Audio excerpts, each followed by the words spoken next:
খতম। জলে নেব না তুই পাবি না।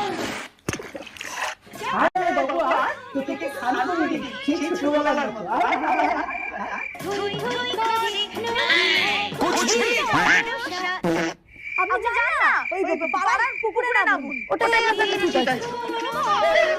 ঠিক আছে না এইখানে মাছ ধরা যাবে একটা জামা কাপড়ে ছিঁড়ে দেখো এতে তো ভালো লাগে না বেঁধে ছি ছি ছি আমার ভুলে গেছে আমাকে প্লিজ ক্ষমা করে দিন আমার শাড়ি তুলে নেওয়া উচিত ছিল শাড়ি চুড়িদার আমার ভুলে গেছে আমার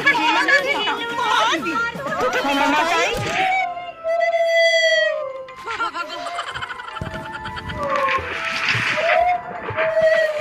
জলে নেব না আর তুই পাবি না।